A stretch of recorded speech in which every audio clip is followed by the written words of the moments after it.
Bonsoir à tous, merci Bonsoir, bonsoir. d'être présents au séminaire ce soir. Donc, nous recevons Jean-Christophe Coffin pour une conférence sur l'antipsychiatrie. Je vais dire un mot du thème et le raccrocher au séminaire. Puis nous présenterons Jean-Christophe Coffin pour ceux qui ne le connaissent pas. Et donc, il nous fera sa présentation. On essaiera encore une fois d'avoir le plus de temps possible pour la discussion qui est toujours passionnante. Donc, j'essaierai de ne pas trop m'étendre et de dire quelque chose de simple sur un thème que personnellement je trouve passionnant pour la question épistémologique, puisque donc c'est un historien de la psychiatrie, Jean-Christophe Coffin, qui vient nous parler à un séminaire d'épistémologie de l'antipsychiatrie. Donc c'est bien cette question épistémologique que je trouve passionnante dans l'antipsychiatrie. Personnellement, j'y ai vu, après avoir lu Lanteri Laura et son essai sur la chronicité, l'importance de voir l'histoire des idées séparée de l'histoire des institutions, puisque pour Lanteri Laura, dans un essai plus tardif sur les paradigmes de la psychiatrie, l'antipsychiatrie est étudiée à un moment du livre comme justement ce qui n'est pas très importante pour l'histoire des idées, mais beaucoup plus pour l'histoire des institutions, puisque pour lui,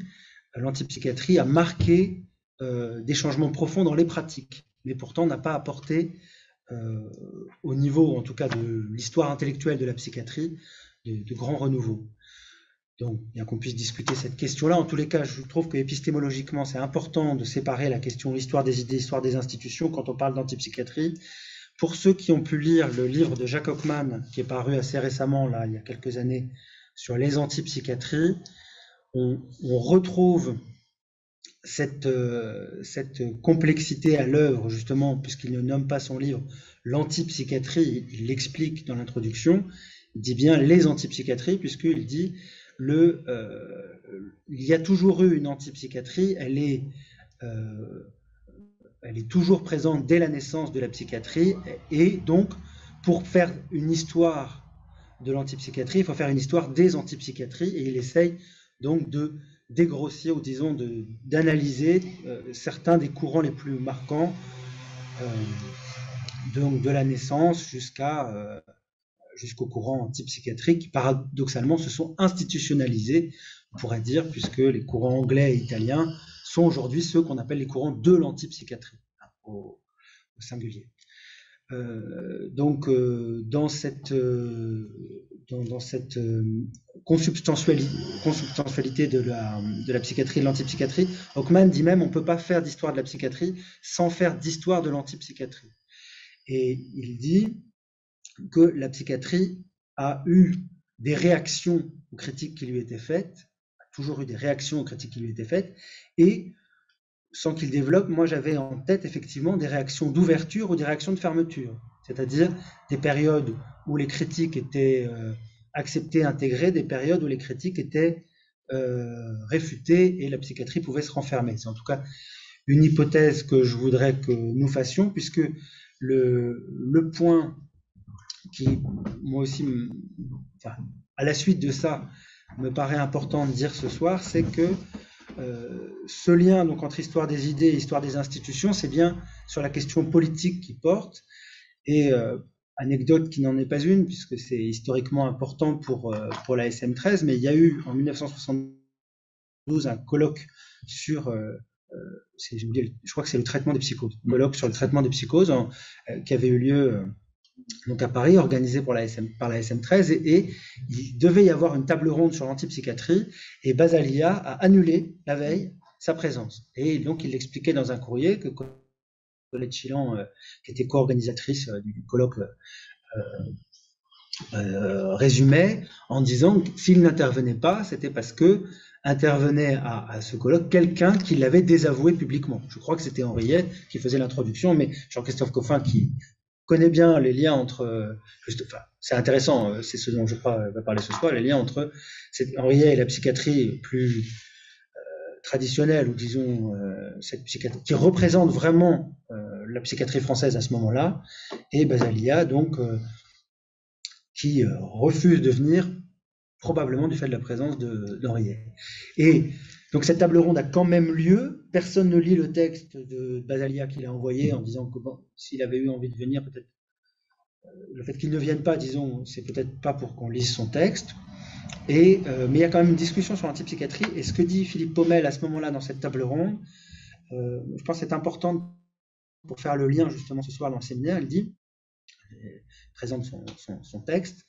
Et lui, il s'intéresse à ce que l'antipsychiatrie sépare la violence de la psychiatrie. Il dit, pour lui, la violence est dans la psychiatrie, et il s'oppose à Cooper qui dit c'est la psychiatrie qui est violente. Il y a une violence de la psychiatrie. Et c'est ce qu'il va développer en disant que cette révolution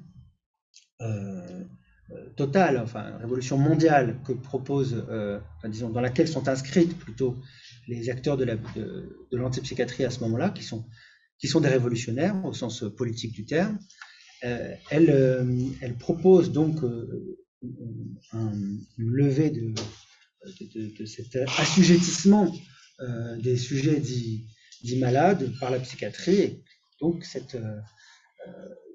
cette société dont ils doivent se libérer, et donc la société est folle. Ce n'est pas le fou. Et donc ce travail de Paumelle à ce moment-là, qui va développer, notamment il y a des conférences qu'il fait aussi en 70 au Québec. On a, nous, les textes de ces conférences pendant une année à l'Université de Montréal. Et il parle pas mal d'antipsychiatrie, notamment sur cette question de comment les soignants eux-mêmes, ceux qui interviennent auprès des patients, doivent travailler cette question de la violence. Et il le lie aux politiques à ce moment-là. Il dit que pour lui, ce qui doit être travaillé par la psychiatrie, c'est reconnaître en elle-même cette violence comme sienne. Et que pour que la psychiatrie puisse intégrer les critiques légitimes qui lui sont faites, et que l'antipsychiatrie notamment a beaucoup pointé, il faut que le politique puisse faire venir à lui les questions de la psychiatrie. Et il dit, bon, ça c'est la grande truc de Paumelle, c'est revendiquer le pouvoir dans les institutions pour permettre la révolution des soignants. C'est le fameux travail sur la personne du psychiatre, on parlait Bonafé, que Paumelle a beaucoup repris. C'est la révolution chez ceux qui soignent, plutôt que la révolution de tous les sujets. Parce que le risque, évidemment les risques sont importants, c'est de ne pas reconnaître les paradoxes de cette discipline. C'est plus Hockman qui va parler des paradoxes de la psychiatrie et de la manière dont finalement l'antipsychiatrie a toujours été l'intolérance à ces paradoxes-là. Les antipsychiatries ont réfuté les paradoxes, et ces paradoxes, c'est bien ce que Paumelle a aussi dit après, soit cette dénégation de cette négation du sujet souffrant.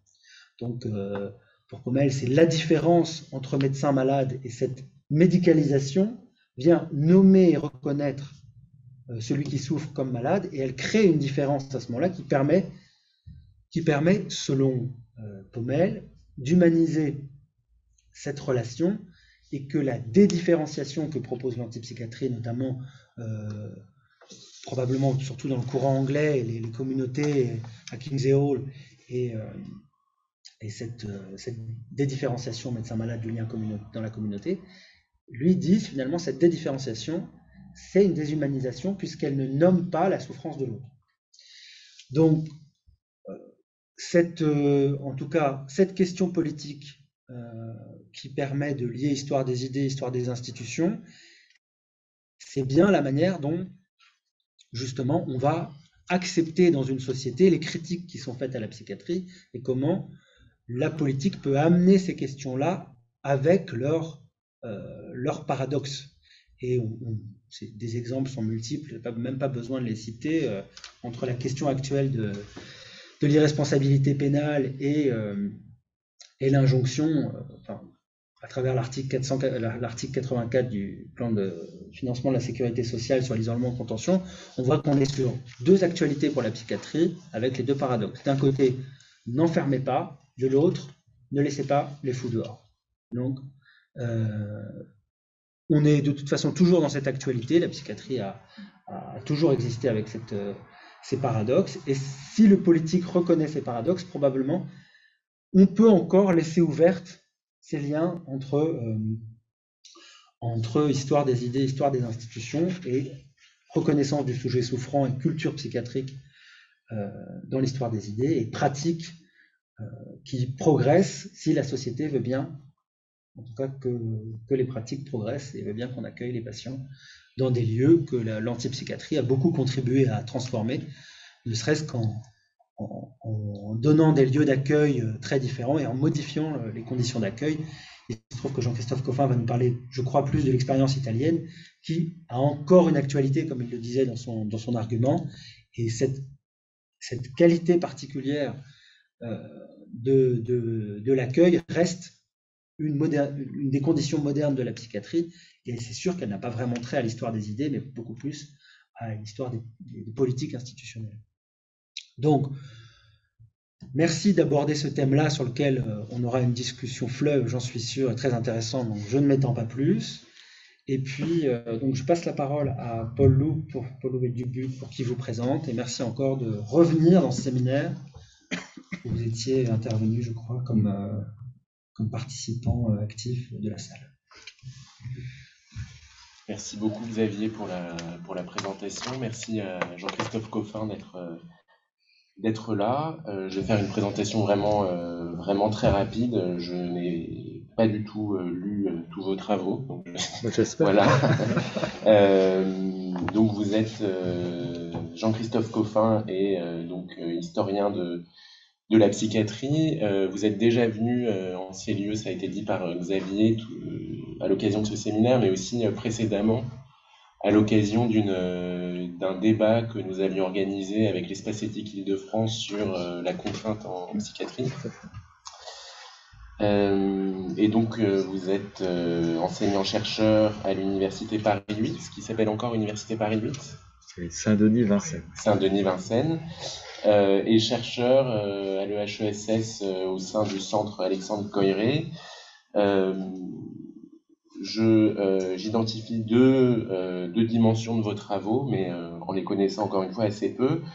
Un questionnement sur l'émergence de catégories nosologiques notamment, ou de concepts en psychiatrie, notamment la catégorie de débilité, de dégénérescence, pour citer des exemples, au cours du 19e siècle et du 20e siècle.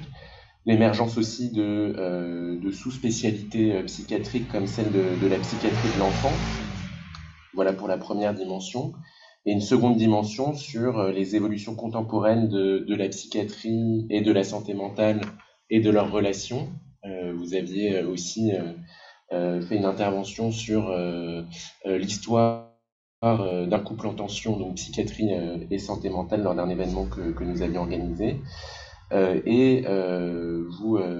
Vous avez consacré des prises de position et des travaux sur donc, les évolutions contemporaines de la psychiatrie et la façon dont les psychiatres se présentent parfois comme les gardiens d'un certain ordre moral depuis les années 60, notamment à l'issue des événements de 68 et jusqu'à aujourd'hui, notamment sur la question du genre et de l'orientation sexuelle. Voilà. Je vous laisse la parole et je vous remercie encore. Ok. Pas du tout. Ça n'a pas fait ce que... Je vais le mettre plein. Ouais, attendez, non, je vais y arriver comme ça probablement. Ouais.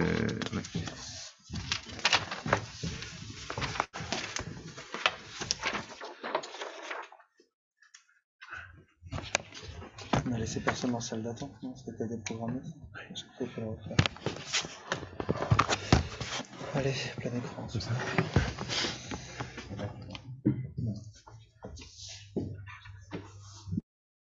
C'est bon, je peux. J'ai des lunettes qui m'empêchent de voir de loin, qui sont de très très près. Merci pour votre invitation, je dirais pour le renouvellement des invitations, parce qu'effectivement, en rappelant, j'ai l'impression que je viens quand même très souvent Donc, je vous remercie d'autant plus. Alors, effectivement, cette proposition d'intervention sur l'antipsychiatrie, j'ai l'impression qu'elle a été faite il y a très longtemps. Alors, certes, c'était dans la période non masquée, mais et je ne sais, j'ai essayé de me souvenir si c'était une suggestion de votre part ou si c'était une impulsion passagère de la mienne. Depuis que je l'ai proposé, il s'est passé beaucoup de choses en matière de production. Alors, en langue italienne, sur l'antipsychiatrie. Donc, effectivement, je suis un peu en retard parce que j'ai pas tout lu, mais j'en ai profité pour m'inscrire dans une école de philosophie dans laquelle il n'y a quasiment que des psychiatres, hormis les deux fondateurs, qui est une école de philosophie qui est à Trieste. Et donc, il y a beaucoup de psychiatres et beaucoup de basaliens, ou en tout cas de personnes intéressées par l'héritage de Basaglia, ou Basaglia. Je dis cela parce que ça montre d'une certaine manière le maintien d'une actualité au sein d'un monde professionnel qui, là, est dans une situation, je dirais, de réflexion, de séminaire. Les cours ont lieu le samedi et le dimanche. J'interviens samedi prochain et il y a à chaque fois 150 personnes. Et il y en a 150 à 15h, et il y en a 150 à 19h, et on recommence le dimanche à 9h30. Bon, donc ouais, ça donne envie. Alors c'est vrai que c'est très intéressant. Et il y a un mot qui revient, qui est d'ailleurs qui a été choisi comme titre, qui est le terme de subjectivité. Et c'est un terme qui a été choisi parce qu'il a été considéré par les organisateurs comme un terme, je dirais, très caractéristique de l'œuvre de Franco Basaglia et d'une certaine manière, qu'est-ce que ça peut vouloir dire pour un psychiatre dans sa pratique de respecter, de travailler la subjectivité du sujet. Alors, je ne vais pas répondre à cette question parce que je ne suis pas psychiatre, mais disons que c'est pour vous donner un peu un élément, je dirais, d'actualité contemporaine que je n'ai pas, c'est pas moi qui l'ai choisi, je n'en suis pas évidemment le promoteur. Alors j'ai donc choisi l'antipsychiatrie nécessité. J'ai quand même mis un point d'interrogation pour être un peu courtois et prudent. Alors qu'est-ce que j'entends par là? La première chose, c'est qui est assez basique, c'est de considérer que pour faire avancer la situation d'un contexte professionnel, d'une psychiatrie, en l'occurrence d'abord celle de l'Italie, il fallait une révolution, un petit peu au même titre qu'en 1945 en France, on a considéré que le terme de révolution psychiatrique pouvait signifier quelque chose et faire sens à ceux qui allaient l'entendre, c'est-à-dire à la communauté des psychiatres qui n'était pas le club fondateur de l'information psychiatrique et du syndicat du même nom. Donc cette question de révolutionner, vous l'avez dit, les soignants, de révolutionner les consciences, et à terme de transformer les pratiques et de transformer l'hôpital, c'est-à-dire de soigner l'hôpital, comme disait Daumaison, eh bien cet objectif, ou en tout cas cette question, elle se pose bien évidemment aussi en Italie. Donc par nécessité, j'entends ici la nécessité de faire avancer, c'est-à-dire de passer d'un point A à un point B, et la période sur laquelle je vais m'étendre, c'est précisément ce processus.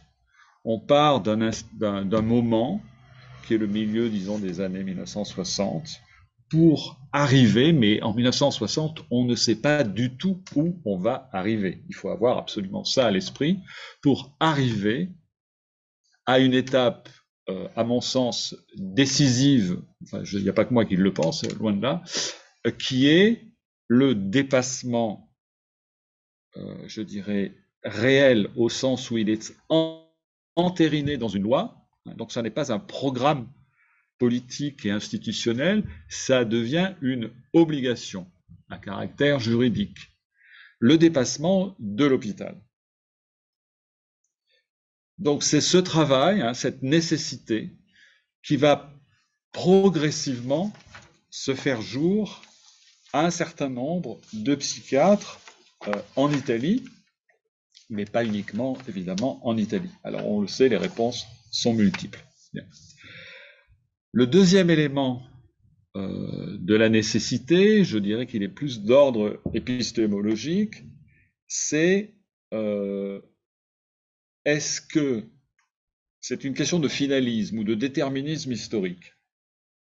C'est-à-dire, il y avait un mouvement de l'histoire qui devait aboutir à ce qui a été obtenu, tout particulièrement en Italie. De la même manière que si Hockman dit il y a des antipsychiatries qui sont une sorte de contrebalancier de la psychiatrie, est-ce qu'il y a un mouvement dans la psychiatrie qui est de passer de révolution à dérévolution? C'est en cela que j'ai utilisé le terme de nécessité. Ce n'est en tout cas pas pour dire il faut que la psychiatrie prenne nécessairement le chemin qui a été pris en Italie. Ce n'est pas du tout mon projet. Je ne me sens aucune compétence et d'ailleurs je n'ai aucune envie de proposer ce type de choses.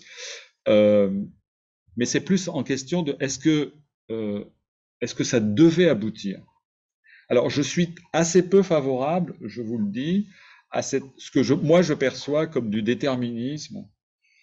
Et le déterminisme historique, en fait, on y croit toujours après coup, c'est-à-dire une fois que les événements ont eu lieu, on dit bah oui. Sauf que pourquoi c'est un peu gênant? Parce que ça donne le sentiment que Basaglia savait qu'il était Basaglia. Ça donne le sentiment qu'il y a eu des psychiatres qui, à peine formés par des maîtres conservateurs, se sont transformés en jeunes psychiatres révoltés et ont entamé la longue marche héroïque vers, non pas la construction d'une muraille de Chine, mais vers la destruction des murs de l'asile.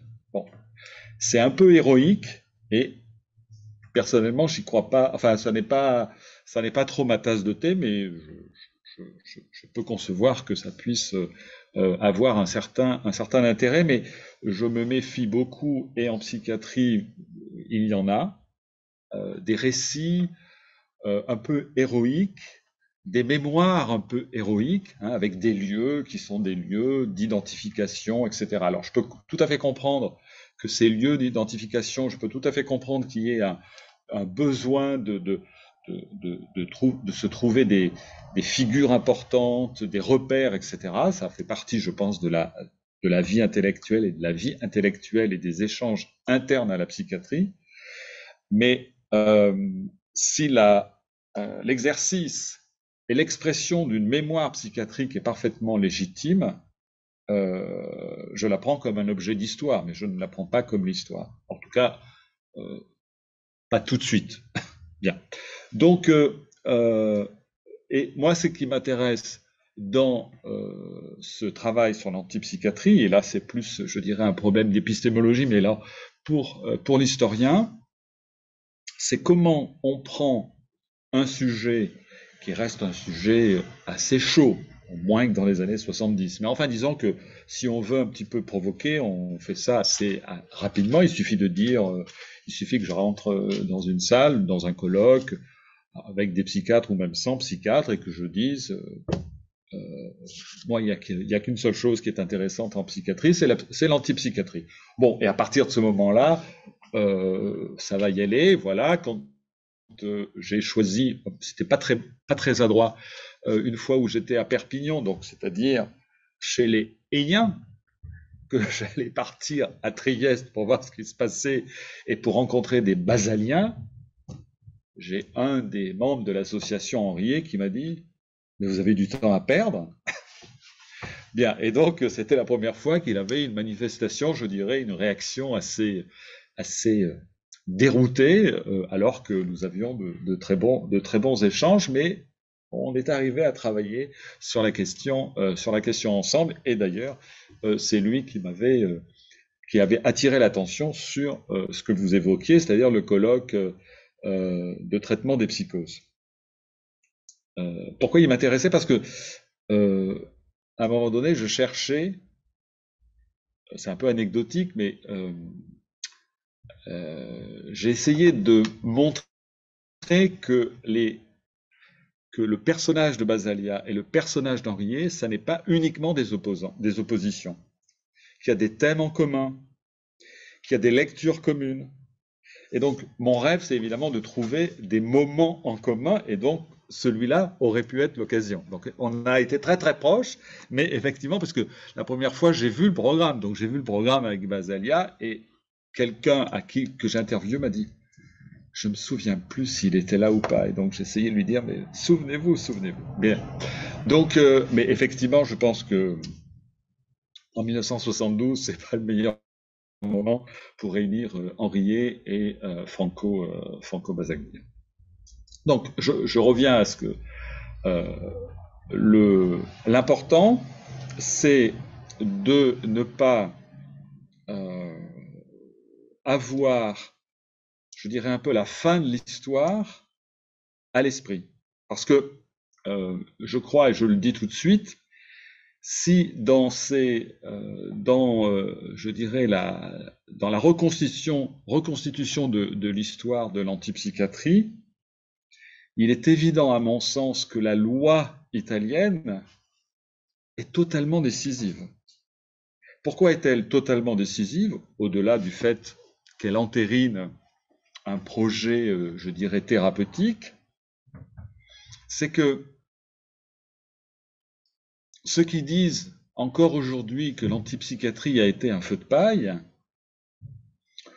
ont peut-être raison, suivant ça dépend un peu de ce qu'ils veulent désigner. C'est-à-dire qu'effectivement, oui, si c'est l'éruption d'un David Cooper qui ensuite disparaît, en partie parce qu'il est aussi quand même pris par la mort, tout simplement. Donc c'est aussi des vies qui parfois sont très brèves, très intenses mais très brèves. On peut dire, ben voilà, il y a eu un moment, puis hop, la parenthèse est terminée. Mais avec cette loi, on a des traces, et des traces qui viennent jusqu'à nous. Alors, ça ne veut pas dire que le mouvement tel qu'il s'est décliné dans les années 70 est, je dirais, exactement identique. Il n'y a pas il y a eu des métamorphoses où il y a un processus, bien évidemment, mais disons que c'est ce qui crée un lien, et un lien très fort. Et donc, c'est à la fois un élément du passé, par bien des égards, il y a plein de choses qui, à mon sens, sont très marquées. Par exemple, l'écriture, une certaine phraséologie, qui est très années 70. Alors ça peut créer un peu de nostalgie, ça peut aussi faire comprendre combien eux c'est eux et nous c'est nous. Les années 70 c'est là-bas et nous nous sommes ici. Mais en même temps, ça n'est pas un passé complètement, je dirais, enterré, puisque il y a des traces. Au-delà d'une mémoire très active, il y a des traces. Parce que ce que l'on observe, et ça aussi, c'est quelque chose qui est très spécifique à l'exemple italien, c'est que de la même manière qu'il y a par exemple en France une très forte mémoire, une très forte identité autour de la psychothérapie institutionnelle, avec des lieux, avec presque Saint-Alban qui joue maintenant, je vais être un peu provocateur, qui est un peu le lourd de la psychiatrie institutionnelle. J'avais dit que j'étais un petit peu provocateur. Bien, Trieste joue d'une certaine manière, est un pèlerinage. J'y suis allé 3 fois moi-même.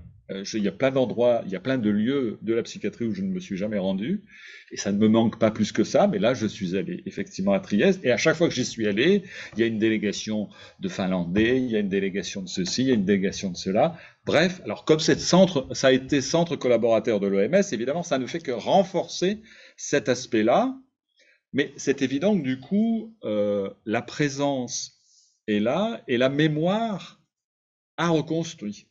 Donc, s'il y a des choses, s'il est évident que c'est un peu compliqué d'aller à Perpignan pour dire Henriet, mais il connaissait des nazis, non? Il n'était pas un peu d'extrême droite lui aussi? Bon, effectivement, ça va, outre que c'est pas une proposition très intéressante, me semble-t-il, ça va pas beaucoup plaire.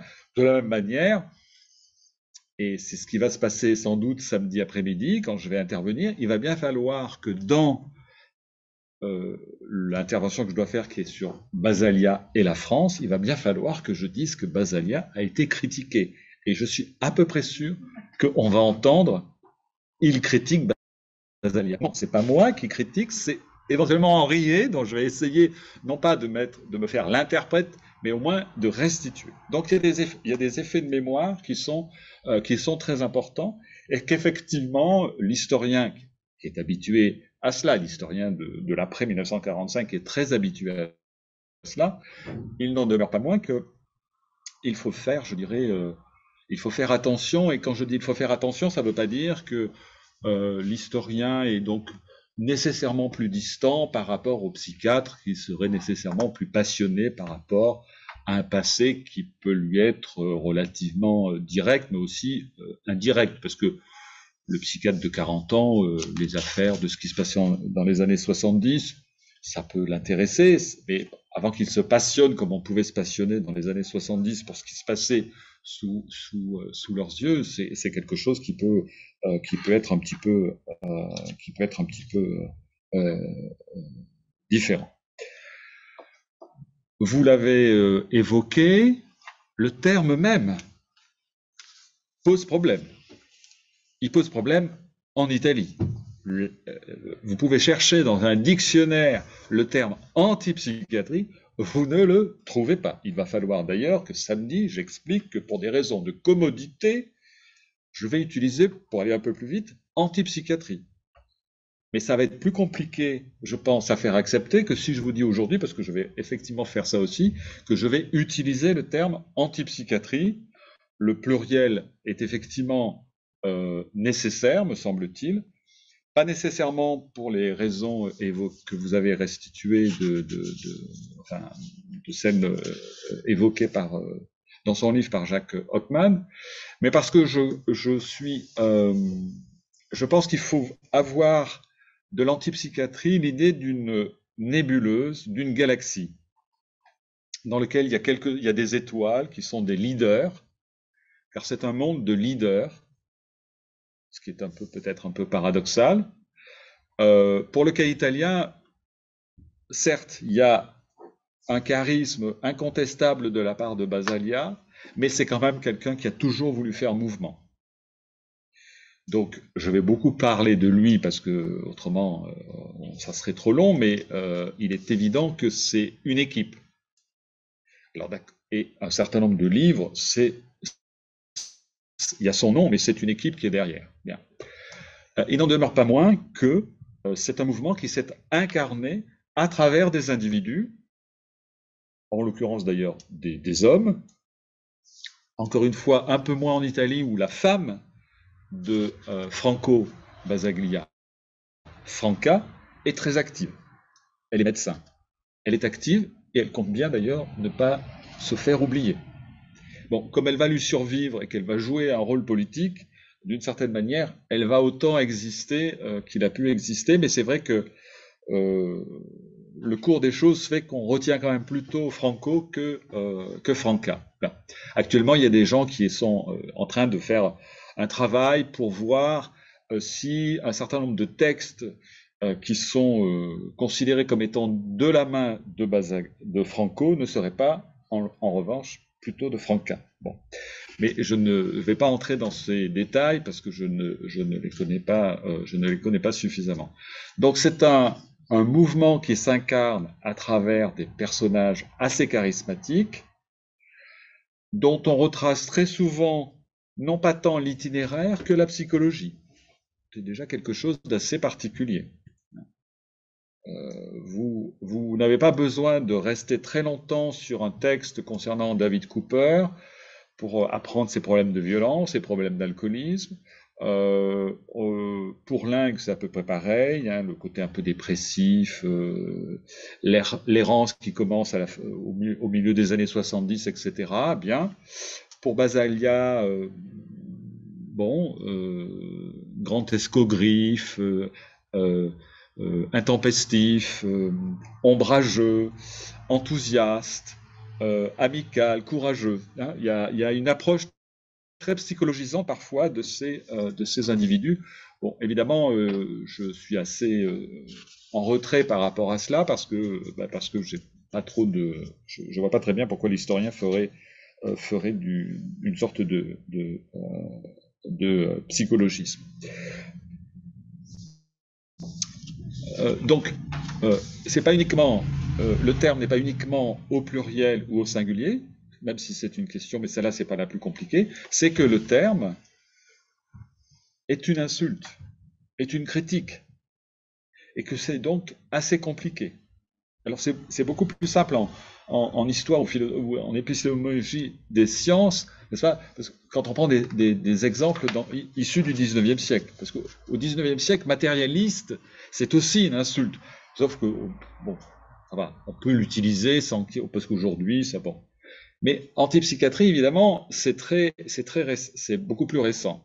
Et donc, je me souviens d'un débat à Angers avec Pierre Delion, et quelqu'un est intervenu parce qu'on avait dit Roger Gentis avait quand même beaucoup d'acquaintance avec les Italiens. Et donc elle est intervenue pour dire mais Roger Gentis n'était pas antipsychiatre. Et donc on n'avait rien dit d'autre. Et on voyait que pour cette ancienne assistante de Roger Gentis, c'était important qu'il soit lavé du soupçon d'avoir été antipsychiatre.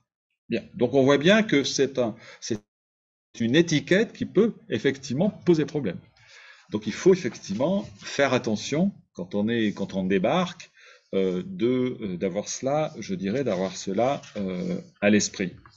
Et puis c'est également aussi une étiquette qui est refusée par certaines personnes que l'on labellise antipsychiatre. Donc qu'est-ce qu'on fait? Est-ce que on se dit écoutez, c'est moi qui décide de comment je vous appelle, d'autant que vous ne pouvez plus répondre parce que vous êtes décédé, ou bien est-ce que c'est quelque chose qu'on prend en compte? Je pense qu'il vaut mieux quand même le faire savoir et éventuellement le prendre en compte. Donc il faut savoir que les Italiens parlent plutôt de mouvements anti-institutionnels, le MAI, le MAI, et qu'ils se reconnaissent à travers un mouvement qui s'appelle le mouvement de psychiatrie démocratique. Alors, évidemment, quand on dit psychiatrie démocratique, si vous voulez, c'est pas du tout pareil. Si je vous dis je suis très favorable à la psychiatrie démocratique, c'est pas du tout la même chose que de dire je suis très favorable à l'antipsychiatrie. En tout cas, on ne l'entend pas de la même manière. Pourtant, on désigne quelque chose qui est historiquement et finalement assez proche. Le terme même de psychiatrie démocratique n'a pas plu, évidemment, aux Italiens qui ne sont pas entrés dans ce mouvement ou qui ont compris que la création de ce mouvement était contre eux, c'est-à-dire contre l'équivalent de l'organisation professionnelle qui existait, la MOPI, qui est l'équivalent vraiment très proche de l'information psychiatrique et du syndicat des médecins des hôpitaux psychiatriques publics. C'est quasiment la même chose. Donc il va y avoir deux organisations de la psychiatrie italienne à la fin des années 70 et qui vont, je dirais, qui montrent déjà que si l'exemple italien est important, Basaglia n'est pas toute la psychiatrie italienne. Et je dirais ceux qui vont être un peu vaincus vont n'avoir de cesse que de se rappeler à l'existence des autres. Et il y a, j'anticipe, un personnage très important pour la France qui est Edoardo Balduzzi. Il vient en France, j'ai découvert ça il y a très peu de temps, donc j'en sais pas beaucoup plus, mais il vient ici, dans le 13e, pour voir au tout début comment ça se passe. Et je crois qu'il a rencontré Paumelle et peut-être les Bovici, parce que je crois qu'il vient plusieurs fois. Donc c'est quelqu'un qui est très proche de ce qui se passe en France et qui défend, avec d'autres, il n'est pas seul, une politique de secteur qui est très proche de celle qui est discutée et qui est défendue dans le livre blanc, etc. Et c'est Balduzzi à qui va être confié le soin de faire un bilan de l'antipsychiatrie dans l'information psychiatrique dès 1981, c'est-à-dire à peine 3 ans après la loi. Et donc, on donne, et j'anticipe, mais on donne, et c'est très rare, on donne la parole aux vaincus. En histoire, on donne en principe toujours la parole aux vainqueurs. Donc lui, il est considéré comme vaincu, même s'il a eu de relatifs bons rapports avec Basaglia, ce sont des rapports humains, mais intellectuellement et sur la pratique psychiatrique, ils ne sont pas d'accord. Donc, d'une certaine manière, les lecteurs de l'information psychiatrique vont avoir pendant très longtemps accès à une interprétation qui est une interprétation qui s'oppose à ce qui se passe, en Italie. Donc, il faut savoir, il faut essayer d'identifier, je dirais, les personnes à qui on parle. Alors, le mot antipsychiatrie, on pourra dire, oui, mais Basaglia ou quelques assistants autour de Basaglia l'utilisent. C'est vrai, ils l'utilisent. Mais d'abord, c'est très peu souvent. Et puis, c'est plutôt au début, c'est-à-dire, c'est un petit peu parce que David Cooper l'a utilisé dans son livre, publié en français, Psychiatrie et antipsychiatrie. C'est aussi ça qui lance, peut-être pas le mouvement, mais qui lance le terme, parce qu'il a un côté commode. Il réunit, il rassemble plein de choses. Bien. Donc, il a effectivement un côté commode. Et qu'est-ce qu'il parle quand Basaglia parle ou les Basaliens parlent d'antipsychiatrie, ils se réfèrent à la psychiatrie qu'ils veulent abattre et non pas à l'ensemble, c'est-à-dire que leur projet n'a jamais été de renoncer à leur carrière de psychiatre. La plupart ont continué, à la différence d'un Laing, la plupart ont continué, au-delà de difficultés personnelles, mais ont continué leur métier de psychiatre et ont continué à voir des malades, alors qu'ils n'appellent pas nécessairement des malades, on est d'accord, mais en tout cas, ils ont fait ce travail. Donc, antipsychiatrie, c'est contre une certaine psychiatrie, disons une psychiatrie, celle qui est de nos maîtres, la classique, celle qui nous a précédés et que nous voulons d'une certaine manière,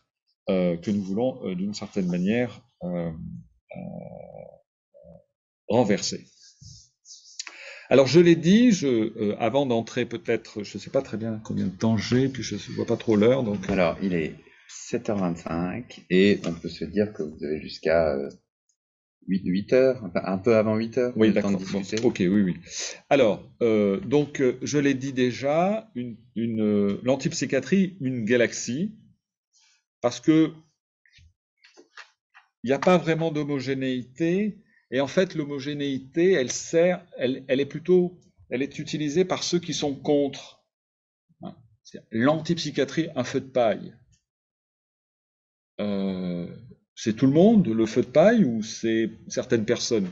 Qu'est-ce que ça veut dire? Ce sont des livres. Les livres écrits par les antipsychiatres sont des livres extrêmement achetés. Il n'y a aucun équivalent. Même Henriet. Le manuel de psychiatrie, il est acheté sur le long terme, oui, et parce qu'il est pour des internes, il est pour des étudiants. Mais les livres de l'antipsychiatrie, ils sont achetés par le public. Donc, déjà, en termes de, je dirais, d'une histoire sociale et culturelle et politique, puisque vous avez à juste titre rappelé la dimension politique, on ne peut pas dire que c'est un feu de paille. On peut dire qu'on est contre, mais on ne peut pas dire que c'est un feu de paille.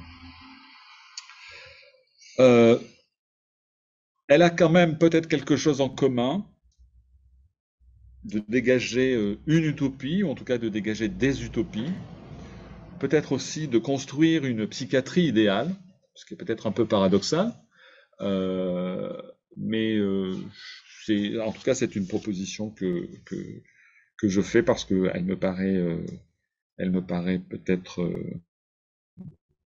appropriée. Autre élément d'homogénéisation de la galaxie, un lien fort avec l'engagement, ça c'est une caractéristique très très forte, un lien fort avec l'engagement et une dimension politique assumée, revendiquée. Le psychiatre technicien, c'est ce qu'il y a de pire. C'est celui qui se cache derrière, qui cache son pouvoir derrière des vérités qui sont inventées. Alors la dimension politique, c'est un engagement, je dirais, avec le marxisme. Alors c'est très caractéristique du mouvement italien. Alors il faut penser qu'il y a en Italie des intellectuels marxistes importants comme Gramsci, qui est quelqu'un qu'on est en train de redécouvrir actuellement à travers toute une traduction de beaucoup de ses textes en français. Ce ne sont pas, et je le dis tout de suite parce que c'est souvent quelque chose que l'on peut lire, Basaglia n'est pas un membre du Parti communiste italien. Il a même des relations assez conflictuelles. Donc ils sont dans des mouvances, pour l'Italie, ils sont dans des mouvances de gauche un peu extra-parlementaire, pas socialiste au sens d'un réformisme social-démocrate. Il n'y a pas de véritable parti politique auquel ils puissent se raccrocher. Il y a également une dimension, et ça vaut pour les Anglais aussi, Anglais et Italiens, une dimension très forte avec l'anticolonialisme, qui est quelque chose de très actif encore dans les années 1960. Et actuellement, on est en train de redécouvrir, et moi de découvrir, les liens assez ténus de Fanon avec Basaglia, par exemple. En tout cas, la dimension politique, oui. Si vous dites à un antipsychiatre qu'il est politisé, c'est la meilleure chose que vous pouvez... C'est exactement ce qu'il veut. Donc ça tombe très bien. Ce qui peut créer un sentiment d'homogénéité, c'est, je crois, une unité de temps. Je veux dire par là que entre, disons, 67 et 78, pour être très très précis, donc disons une dizaine d'années, c'est l'émergence de ce mouvement dans plein d'endroits. C'est comme un feu d'artifice, ça pète dans tous les sens, dans plein de pays. Un peu les États-Unis, la France, l'Italie, la Grande-Bretagne, les Pays-Bas, le Danemark, l'Allemagne. Alors que ce sont des pays qui, certes, ils sont dans une construction européenne qui est en train de commencer, mais disons que les liens ne sont pas si forts. En tout cas, les liens, on ne pense pas que la psychiatrie anglaise ressemble à la psychiatrie italienne. Et s'il y a des liens des psychiatres italiens avec la psychiatrie française, l'histoire, objectivement, je dirais, l'histoire de ces trois pays, de ces trois psychiatries, n'est pas la même. Pour ne rien dire de l'histoire, évidemment, du contexte allemand, avec évidemment la grande, je dirais, la grande dérive, la grande tâche des relations entre psychiatrie et nazisme. Et pour autant, il y a des individus dans ces différents pays qui se retroussent les manches et créent ce que l'on a appelé des expériences. Donc le mouvement antipsychiatrique, il faut le prendre aussi dans un sens très, je dirais, très prosaïque, c'est que ça circule énormément. C'est un mouvement fait d'échanges. On ne cesse d'aller rendre visite aux uns et aux autres pour voir ce que l'on met en place.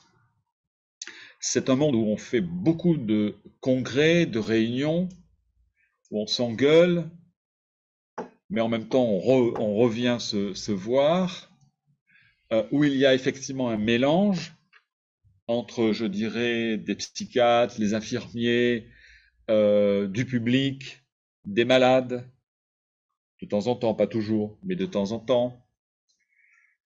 Donc c'est un moment d'échange. Et ça crée, je dirais, ça crée du lien. Hein. Et ce n'est pas pour rien qu'on va, à la fin des années 70, faire ce réseau alternatif de la psychiatrie. Hein, le mot réseau est je dirais, extrêmement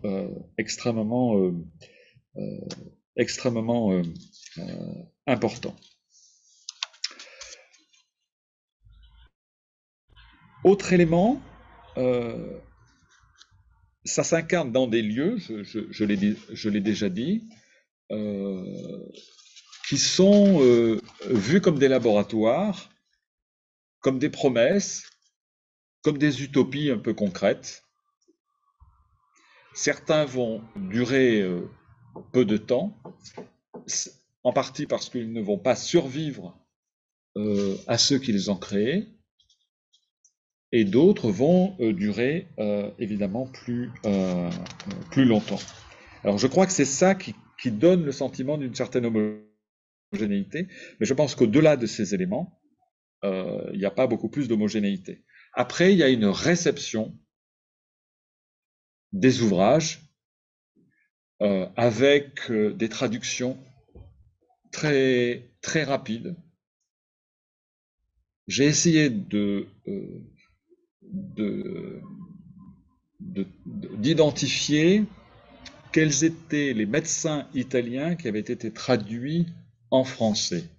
Alors au XIXe siècle, il y en a un qui est très connu qui s'appelle Cesare Lombroso, qui est traduit très souvent par des éditeurs très importants de la République, Alcan, l'éditeur de la philosophie républicaine française. On traduit Lombroso, y compris pour le critiquer, mais on le traduit.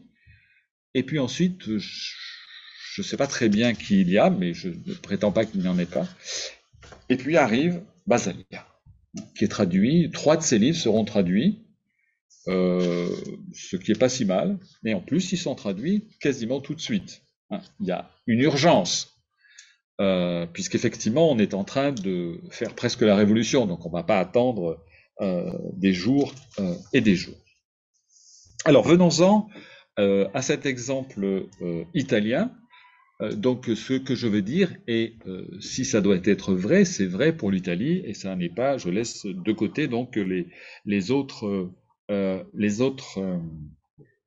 éléments. Alors, la situation. Donc, Basaglia commence, il est né en 1924, et donc il commence son travail. Contrairement à la France, la psychiatrie universitaire est plus développée qu'en France.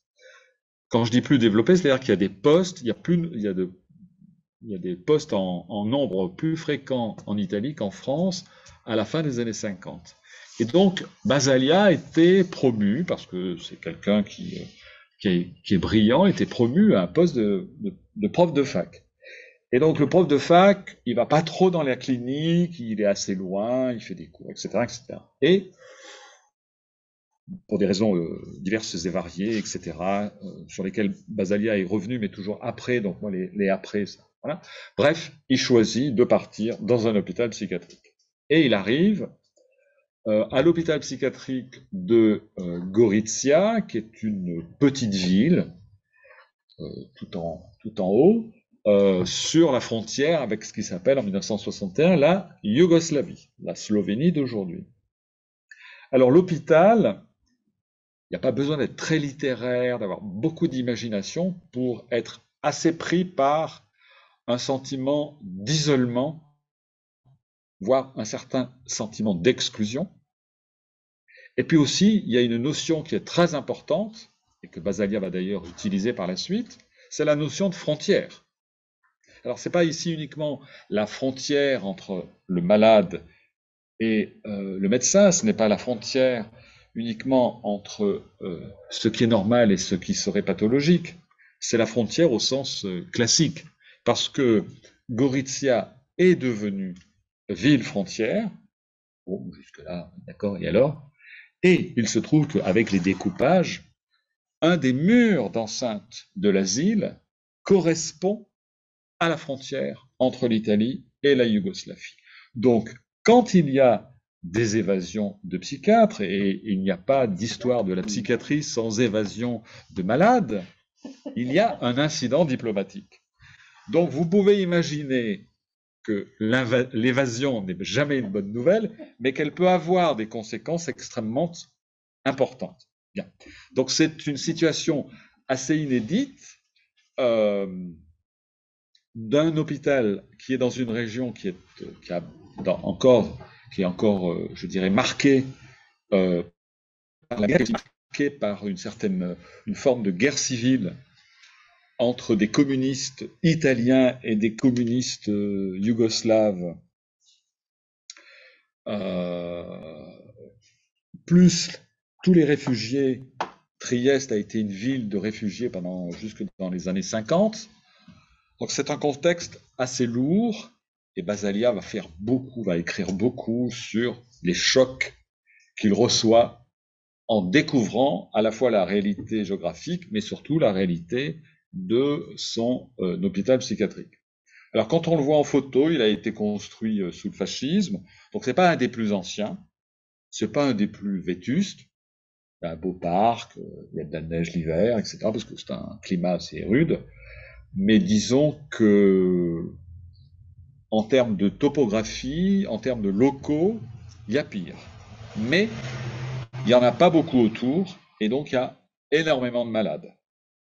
Et la description qui est faite est une description assez terrible, et Basaglia va la médiatiser. Donc on va commencer à s'intéresser à une situation de malades mentaux dans un hôpital psychiatrique qui n'est pas, je dirais, comment dirais-je, qui peut pas faire plaisir à une administration, qui peut pas faire plaisir à des hommes politiques locaux, etc., etc. Bien. Donc le geste politique, il commence par, je dirais, cette médiatisation, montrer ce que l'on ne montre pas, c'est-à-dire une réalité brute, faite de pauvreté, d'entassement des corps, etc. Bien. Donc, pendant la période de Gorizia, qui va de 1961 à 1969, 68-69, Basaglia, qui est quelqu'un qui arrive avec un fort bagage phénoménologique. C'est un grand lecteur de la phénoménologie allemande. De ce point de vue-là, il lit les mêmes textes que Henriet. C'est également quelqu'un passionné par Sartre, qui va l'accompagner assez longtemps, de différentes manières. Et comme toute personne qui est intéressée par la phénoménologie, il écrit dans l'évolution psychiatrique. Donc il y a un texte qui est toujours accessible, qui date de 1965, qui est sur la subjectivité, qui s'appelle Corps, regard et silence. Ça fait pas du tout là pour le coup, on voit pas où est la dimension politique là. Et effectivement, elle n'est pas tout à fait là. Il est dans sa période tout à fait phénoménologique. Mais il va commencer à s'intéresser très sérieusement aux discussions qui se portent sur la question de l'hôpital, qu'est-ce qu'on en fait, est-ce que c'est le meilleur lieu, est-ce que c'est la chose la plus appropriée, etc., etc. Il part à Londres pour participer au congrès de psychiatrie sociale. Et là, il va établir des liens avec Maxwell Jones, donc l'apôtre de la communauté thérapeutique, et il rentre très enthousiasmé avec cela, en se disant que c'est tout à fait adapté pour Gorizia, une petite ville. On ne peut pas ne pas voir l'hôpital. Il fait vivre toute une partie de la population de la ville. Donc il y a des éléments sans doute à mettre en place. Et à ce moment-là, il est je dirais, très proche d'un mouvement au sein de l'association que j'ai évoquée rapidement tout à l'heure, qui s'appelle l'AMOPIP, l'équivalent italien du syndicat de l'information psychiatrique, à ce qu'on peut appeler la psychothérapie institutionnelle. Bon, lui parle beaucoup plus de communauté thérapeutique, des discussions qui ont lieu pour savoir comment mettre en place un secteur, comment contourner d'une certaine manière l'hôpital psychiatrique. C'est là où il se lie d'amitié en partie avec Balduzzi, qui est dans une autre ville du nord de l'Italie, pas très loin, vers Vérone, donc ils ne sont pas très très loin. Et puis en 1967, il participe à un grand colloque italien où il intitule son texte Crise de l'institution ou crise de la psychiatrie. Il met lui aussi un point d'interrogation, mais alors il est plus focus que moi pour aujourd'hui parce qu'il a vraiment la réponse à la question. Non seulement c'est pas crise de l'institution ou crise de la psychiatrie, c'est non seulement crise de l'institution et crise de la psychiatrie. Boum. Et là, le ton est nouveau. Nouveau pour ses amis, peut-être moins pour l'entourage professionnel, parce qu'il en a déjà discuté. Crise de l'institution, c'est évident. Il commence à utiliser les termes d'inertie asilaire. Il pose la question, est-ce que l'hôpital est peut-être dépassé? Là, pour le coup, je pense que la question n'est pas qu'une pure formule, c'est véritablement une vraie question. Et ce qu'il appelle la crise de la psychiatrie, c'est une psychiatrie qui a perdu, d'une certaine manière, l'épreuve du réel. C'est-à-dire qui pense que c'est produire de la nosographie, produire de la classification, et que le tour est joué. Donc il utilise, et c'est là où on revient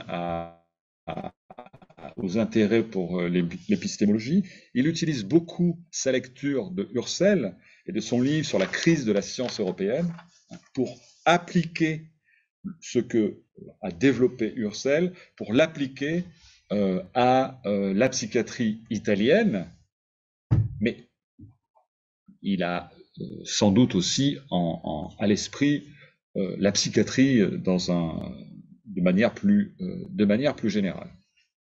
Il publie un petit texte en 1967 qui s'appelle également Qu'est-ce que la psychiatrie?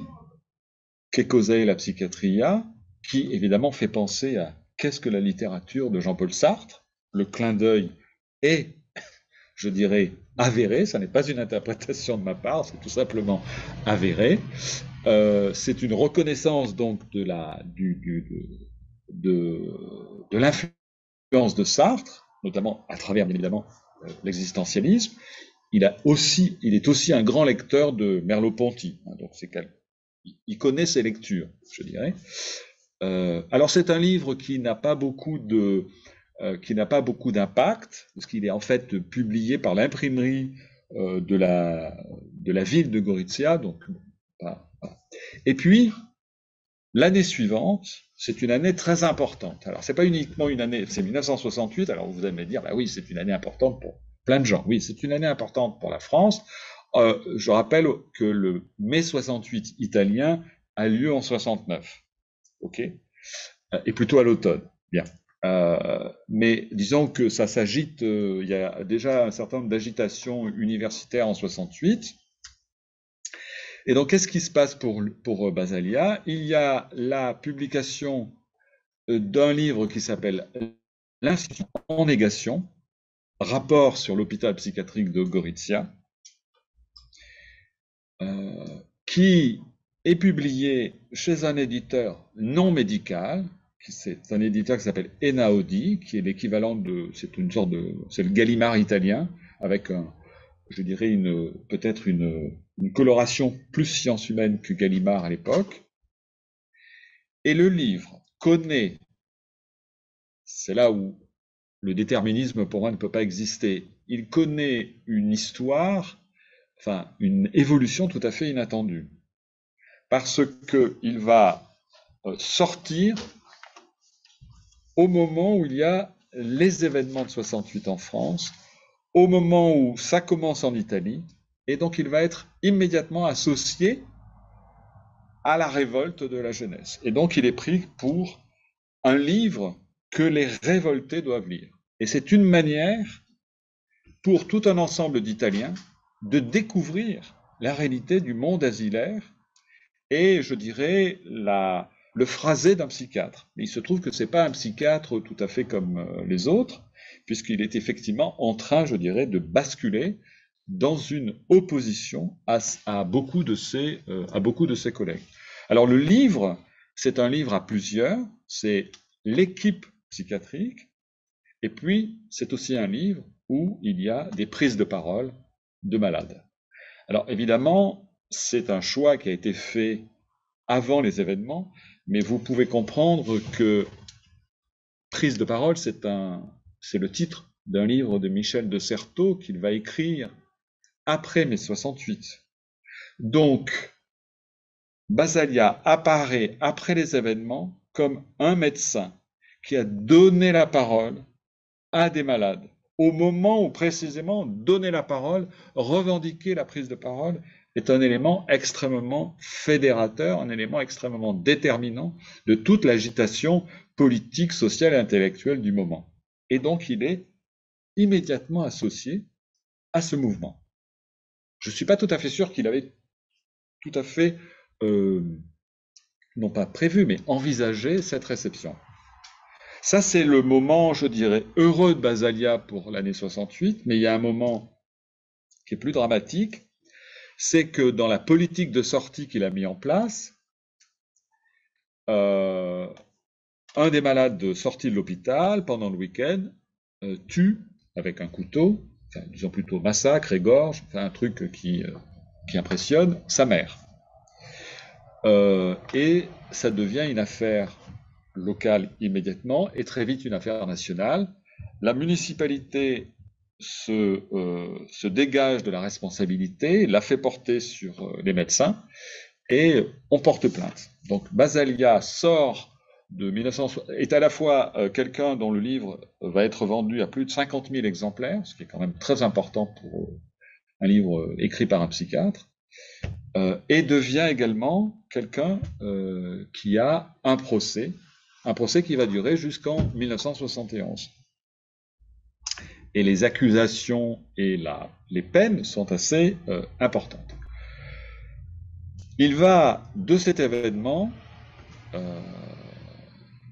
considérer, d'une part, que ce qu'il avait écrit dans le premier chapitre, c'est-à-dire qu'il avait nommé institution de la violence, que la psychiatrie est fondamentalement violente, ce qui ne veut pas dire que le psychiatre est nécessairement violent, mais que les institutions dans lesquelles il se trouve, elles le sont.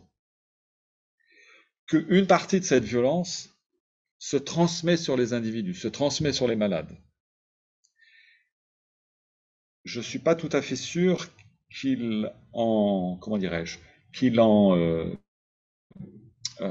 déduit que la violence ne serait qu'une invention chez le malade, hein, qu'il peut y avoir effectivement dans certaines crises de l'individu, évidemment de la violence. Et donc l'accident, qui est un des titres d'un texte qu'il va écrire après l'incident de Gorizia, est un texte que j'ai envie de mettre assez en relief avec le texte que Henriet écrit plus ou moins au même moment, un petit peu avant, à l'occasion du décès du psychiatre Bertherat, qui est tué par un malade. Et où Henriet dit, oui, ça fait partie c'est un drame, ça fait partie du métier, et il appartient effectivement à la psychiatrie d'essayer d'éviter évidemment ce type de situation. Mais il y a une certaine violence dans la réalité de la maladie mentale. Il y a une dimension violente. Et vous l'avez en partie évoqué tout à l'heure, c'est inhumain de vouloir refuser cette dimension-là. Basaglia ne dit effectivement pas cela, mais d'une certaine manière, il dit le travail du psychiatre, c'est de se coltiner à cette violence. Donc il y a une certaine reconnaissance. Je pense qu'il y a un espoir de parvenir à l'éradiquer, ou en tout cas à l'apaiser considérablement, peut-être plus que chez Henriet, mais c'est à débattre. Donc, ceci dit, le moment de Gorizia le déstabilise beaucoup, donc il va quitter Gorizia. Il y a un petit moment un peu je dirais, d'incertitude que j'engendre très vite, et il va revenir en 1971 à Trieste. Enfin, il va revenir, en fait, parce que c'est la même région, mais dans le grand hôpital de Trieste, qui a été construit lorsque Trieste était sous l'Empire austro-hongrois. Et là, il établit un partenariat, là aussi, ça n'était pas écrit à l'avance. Il établit un partenariat qu'il n'était pas parvenu à établir de manière aussi féconde avec les autorités politiques locales, qui ne sont absolument pas communistes ou de gauche, puisque en l'occurrence l'interlocuteur vit toujours. C'est un homme politique démocrate chrétien, mais qui fait partie d'un petit courant de la démocratie chrétienne de l'époque, qui est, disons, une tendance un peu personnaliste, un peu esprit. Et ils vont faire affaire ensemble pour tout ce qui est les questions d'organisation. Et à partir des années 70, l'idée de fermer l'hôpital psychiatrique est une idée à laquelle il songe véritablement. Tous les textes le montrent. Toutes les occasions de parole publique sont des occasions pour Basaglia de critiquer l'hôpital, de toujours mettre en avant les aspects les plus sombres, les plus ternes de l'hôpital psychiatrique. Mais l'idée de la loi n'est pas, je dirais, véritablement dans son esprit. Ce qui est dans son esprit, c'est véritablement de profiter de la situation locale et de l'accord politique pour entamer un basculement de la présence hospitalière à quelque chose de nouveau, c'est-à-dire à la création d'hôpitaux de jour, à la création de centres de santé mentale qui ne seront pas en complément de l'hôpital, qui se substitueront à l'hôpital.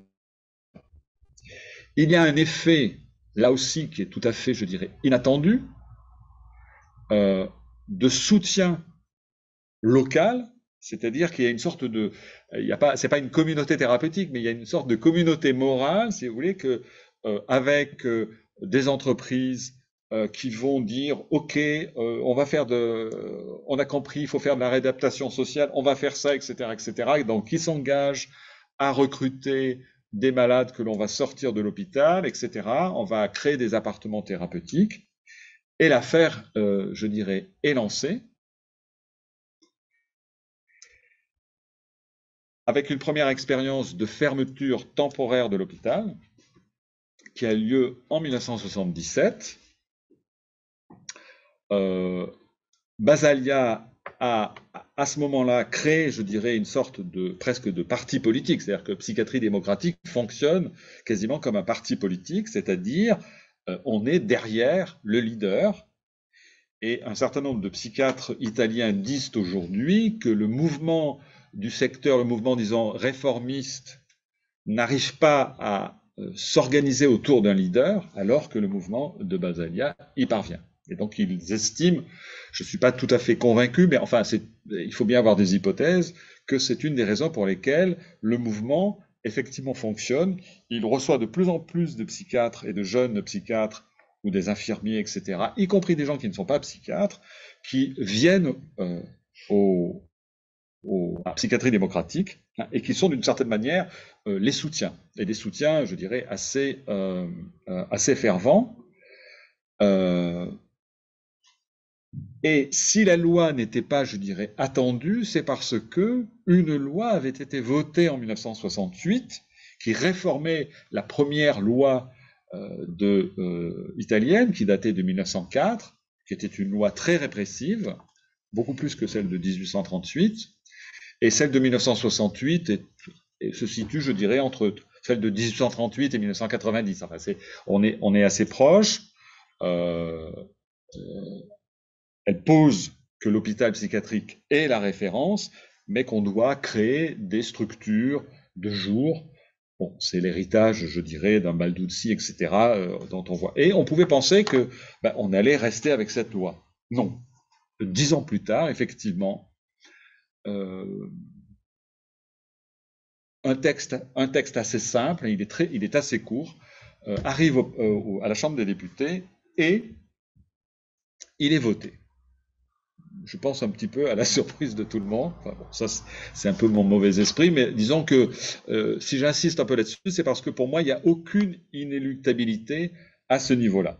Et cet événement, bon, le vote d'une loi, elle peut être défaite un an plus tard, ou elle peut être compromise par une nouvelle majorité politique.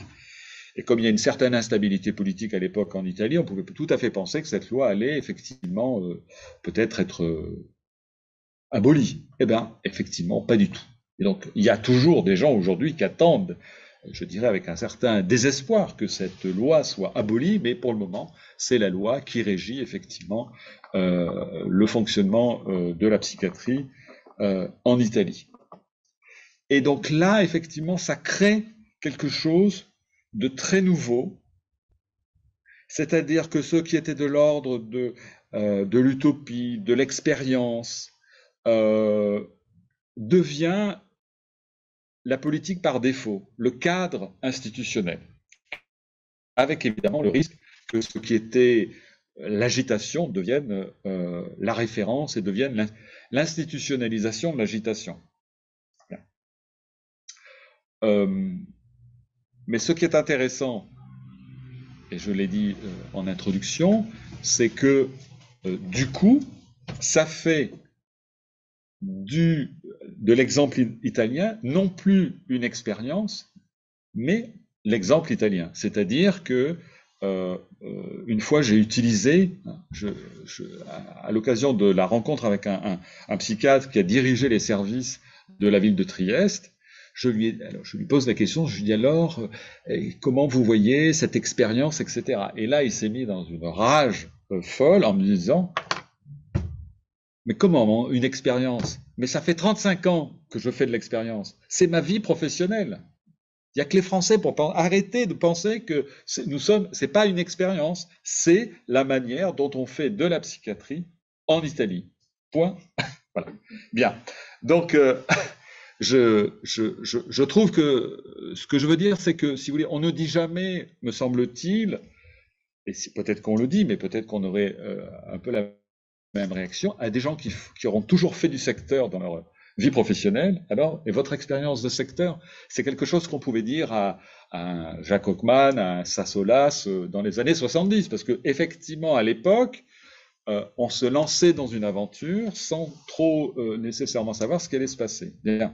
Alors, on peut toujours considérer qu'aujourd'hui, ce qu'ils font, c'est une expérience, mais du coup, ça extériorise, ça externalise immédiatement le cas italien comme si c'était quelque chose d'à part.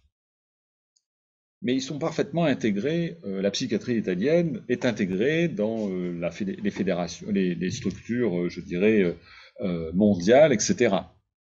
Alors, il y a peut-être pas autant de débats que dans les années 70, mais il y a des débats. C'est-à-dire que il ne suffit pas d'être italien, bien évidemment, pour être d'accord avec ce qui se passe en Italie, mais je dirais que d'une certaine manière, il ne suffit pas d'être français pour être d'accord avec la manière dont se fait la psychiatrie en France, et on pourrait décliner ça de façon, je dirais, avec d'autres pays. En tout cas, il est évident que le fait de cette existence explique, à mon sens, pourquoi, pour des gens qui pensent que c'est un feu de paille, eh bien, on en parle beaucoup. Parce que je pensais que je ferais ça très rapidement. Je me suis dit, tiens, je vais faire une chronologie de la réception de Basaglia et de la discussion autour de l'Italie. Et en fait, j'ai pas terminé. Ça fait une semaine que je fais ça.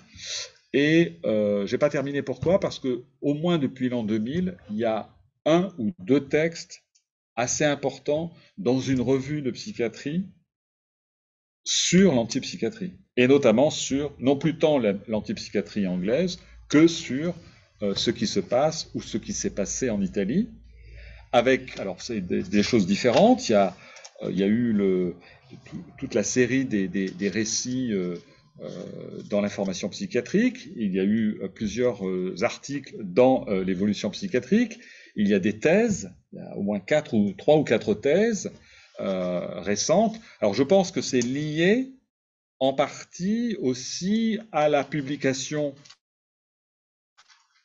de la première biographie en français de Basaglia, Portrait d'un psychiatre intempestif, qui est fait par 2 Italiens, un philosophe et un psychiatre, qui est un livre... non, c'est pas celui-là, ça c'est les textes de Basaglia, je crois qu'il est là. C'est un livre qui est, je pense, qui a eu beaucoup de succès, il a reçu une réception dans le Figaro tout à fait élogieuse. Voilà, ça c'est l'édition italienne. Elle date de... Vous pouvez me montrer un peu là. Oui, pardon. Elle date de 2001 et le texte est publié en français en 2005. Et c'est vrai que je pense que ça a relancé, mais de relancer de manière beaucoup plus apaisée, parce que je crois que la biographie apporte évidemment des éléments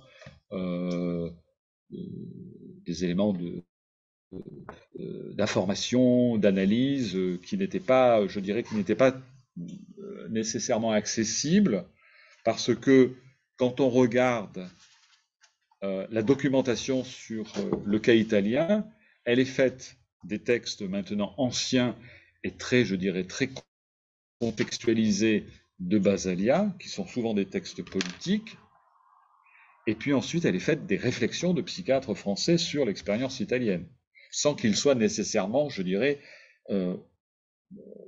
allés, ou en tout cas spécialistes de l'expérience italienne, mais plutôt ce sont des récits sur le mouvement de l'antipsychiatrie. Donc là, effectivement, ça a donné lieu à un nouveau type de texte. Ça a aussi entraîné la publication des conférences brésiliennes qui sont... Basaglia va faire un voyage au Brésil où il va donner tout un ensemble de conférences au moment de la démocratisation du Brésil. Donc évidemment, on a mis psychiatrie et démocratie. en sous-titre pour rappeler l'impact, je dirais, la dimension politique du message de Basaglia, qui est complété par le fait que la réforme de la psychiatrie au Portugal et que la réforme de la psychiatrie au Brésil, bien sûr, mais aussi en Espagne, ont été portées par des personnes qui ont fait le voyage à Trieste lorsqu'ils étaient des jeunes psychiatres. Donc il y a, je dirais, la dimension un petit peu de porter un message au-delà du territoire italien reste évidemment toujours présente. Et donc, en retour, ça fait réagir effectivement tout un ensemble de personnes. Je crois qu'il est vraiment, je vais... Si on veut pouvoir discuter un peu, il faudrait qu'on commence à le faire, en effet. Sur cette pratique italienne, vous pourriez nous en dire un peu plus? La pratique italienne de Basaglia et de ce que vous dites aujourd'hui. Alors, il y a Clément Fromentin qui pose la question de concrètement la pratique italienne, la pratique de la psychiatrie italienne. Et d'ailleurs, je me permets de remettre une couche, c'était une question que je voulais vous poser. Est-ce qu'ils ont réussi quelque chose que peut-être le secteur français a un peu échoué à faire, c'est-à-dire circonscrire un savoir théorico-clinique? Est-ce qu'ils ont produit du savoir et est-ce qu'ils ont une pratique dont ils peuvent faire état et qui peuvent répéter, qui peuvent apprendre à d'autres? Parce qu'on a l'impression d'une espèce de poussée militante et contemporaine, voilà, telle que l'a connu le secteur, une espèce d'humanisme, d'idéalisme d'après-guerre, une poussée militante, beaucoup de volontarisme, mais c'est vrai qu'on n'entend pas parler de la question de la pratique, ni même d'un éventuel corpus théorique. Est-ce que des choses telles ont été créées? Où est-ce qu'on pourrait les trouver? À quoi ressemble la psychiatrie italienne? Sur quoi elle s'appuie? Sur quel corpus? Alors, je pense qu'elle n'a pas nécessairement un corpus totalement spécifique. Bon, je ne connais pas évidemment tout ce qui peut se publier. Les tendances, je dirais, qu'on peut connaître en France existent en Italie, c'est-à-dire que vous avez du cognitivisme, vous avez un peu de psychanalyse, mais qui n'a jamais été très très forte, mais qui est peut-être, d'une certaine manière, j'ai l'impression qu'il y a une... Alors c'est vrai que je connais deux psychiatres qui se trouvent être aussi psychanalystes, ce qui n'est pas si fréquent, et qui sont en plus assez associés au mouvement basalien, ce qui était assez rare, et qui aujourd'hui l'est beaucoup moins, semble-t-il. Ce qui, je dirais, est ce qui me frappe, et je ne sais pas jusqu'à quel point on pourrait dire que c'est une spécificité, il me semble qu'il y a un travail de lecture qui est très intense. Parce que, si vous voulez, il est évident qu'il y a eu une poussée militante, comme elle a existé en France, mais de la même manière que pour faire vivre la psychothérapie institutionnelle, la poussée militante des premiers ne suffit pas à expliquer la permanence du mouvement, c'est également aussi, bien sûr, ce qui s'est passé, je dirais, en Italie, d'autant que Basaglia meurt en 1980, c'est-à-dire à un moment donné où ça n'était pas prévu, et il meurt en à peine un mois. Donc, je dirais que c'est une vie finalement assez brève. Et il est évident que autant les textes premiers, qui ne sont que des articles, qui ne sont donc pas très accessibles, sont des textes de réflexion, où je pense que ce sont des textes qui peuvent être lus à tête reposée et qui, je crois, peuvent, je dirais, faire sens aujourd'hui. Mais précisément parce qu'ils ne sont pas du tout ce à quoi on s'attend. Les textes des années 70 sont effectivement des textes sans doute plus contextuels, mais enfin vous avez quand même, je trouve, sur la crise du savoir psychiatrique, sur la fonction du psychiatre. Alors c'est une approche qui effectivement qui a un côté très sociologique, qu'il est beaucoup plus que... Il n'y a pas cette dimension sociologique, me semble-t-il, chez les psychiatres français. On en trouvera toujours, mais bien sûr. Mais je n'ai pas le sentiment qu'elle reste aussi importante. Mais après, vous avez des choses qui sont ce que l'on observe aussi en France, c'est-à-dire des demandes de séminaires, des demandes d'échanges avec autre chose que de la psychiatrie. Donc c'est de la relecture de la phénoménologie, de la relecture de Gramsci, parce qu'on maintient la dimension politique, et avec, je crois, une réflexion sur le personnage du psychiatre, comme aurait dit Bonafé, et sur la fonction sociale du psychiatre. Ensuite, au niveau de la pratique, ça ne me paraît plus très différent de ce qui peut se trouver en France. La grande différence, c'est qu'il n'y a pas un hôpital psychiatrique en dernier recours. Il y a des centres de santé mentale, il y a des hôpitaux de jour. Bon, je ne vais pas vous expliquer ce que c'est, vous savez très bien ce que c'est. À la différence que dans nos centres de santé mentale, on n'a pas de lit. Eux, ils en ont. Oui, alors vous n'en avez jamais beaucoup. Non.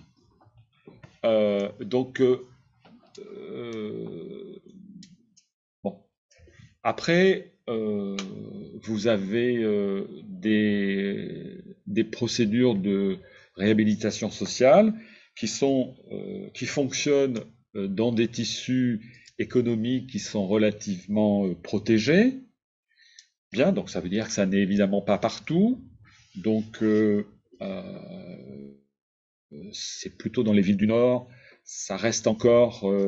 je pense que de la même manière qu'il peut y avoir une culture de service dans un hôpital psychiatrique français qui fait que dans un endroit on va faire de la contention et dans un autre on va peut-être en faire moins, il est évident qu'il y a sans aucun doute des disparités, mais la situation italienne, ça n'a jamais d'être dans une égalité comme nous on veut l'être. C'est une organisation très régionale et très locale, et donc effectivement il faut... voilà. Alors, il est évident que... qu'est-ce qu'on observe? On observe qu'il y a des cliniques privées. Qu'est-ce qu'on y fait? Bon, on peut y faire beaucoup de choses, donc voilà, où là, il peut y avoir des lits.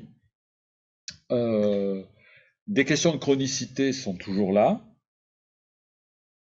La sortie de l'hôpital n'avait jamais été considérée comme une affaire simple, y compris par les plus portés par la poussée militante. Et donc, effectivement, ils avaient bien vu les choses parce que ça n'a pas été simple. Et aujourd'hui, parce que Basaglia est mort rapidement, mais un certain nombre de figures assez importantes qui, à l'époque, sont peu connues, qui sont comme quelqu'un comme Sergio Pirro, qui a toujours dit on ne nie pas la maladie mentale, on la met entre parenthèses. Et quelqu'un aussi qui est à mon sens très intéressant parce qu'il vient de déposer ses archives, donc ça va générer de nouvelles possibilités, qui est Agostino Pirella, sont des gens qui ont porté leur travail pendant beaucoup plus de temps que Basaglia. Parce que Basaglia, c'est uniquement pendant la poussée militante.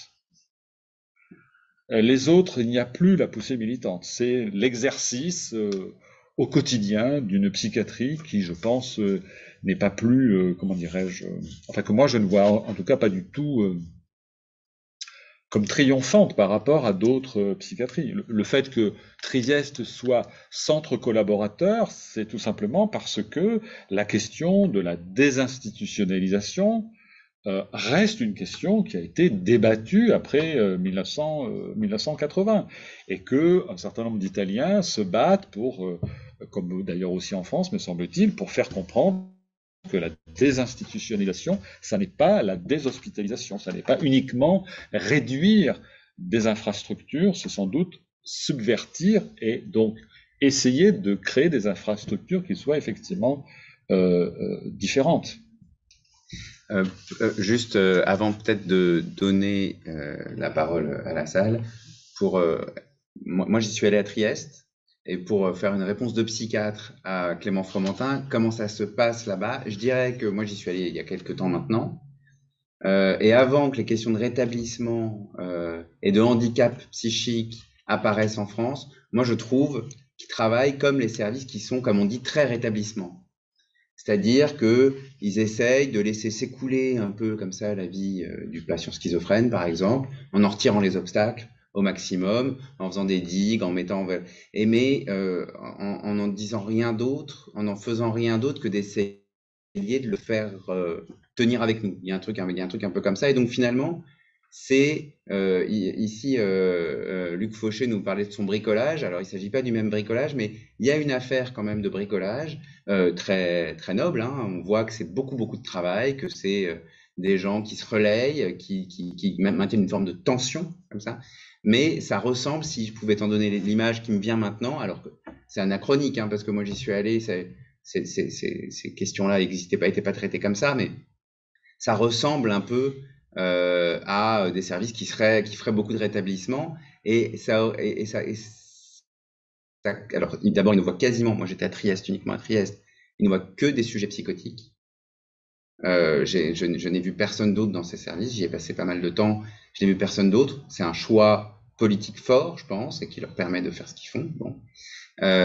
Et je crois qu'ils courent un peu le risque, comme une grande partie de la psychiatrie contemporaine, de beaucoup faire, de beaucoup s'organiser, mais de pas produire grand-chose. Enfin, je soumets ça à votre critique, évidemment, de pas produire grand-chose, et donc finalement de s'organiser comme la société finit par les organiser, et puis de faire aller les patients là où ils finissent par se dire que c'est par là qu'il faut les faire aller dans la société telle qu'elle existe aujourd'hui, telle qu'elle est organisée aujourd'hui.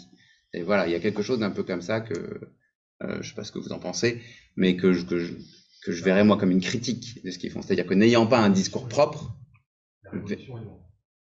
c'est-à-dire que là aujourd'hui, mais voilà, alors si je me permets, après je laisse la parole à d'autres, mais si est-ce que vous voyez, comment vous diriez, comment vous compareriez la psychiatrie de Bassalia, donc la psychiatrie démocratique, sur laquelle il y a plein de trucs à dire, c'est un terme particulier sur le voilà, démocratie, psychiatrie, bon, beaucoup de choses à dire, mais comment vous verriez, comment vous compareriez psychiatrie démocratique de Bassalia et la psychiatrie communautaire de, moi je viens de Lille, donc Jean-Luc Roland, d'ailleurs, qui a fait venir un transfuge de Trieste pour tenir son département de psychoréhabilitation et pour voilà. Est-ce que comment Bassalia verrait Jean-Luc Roland?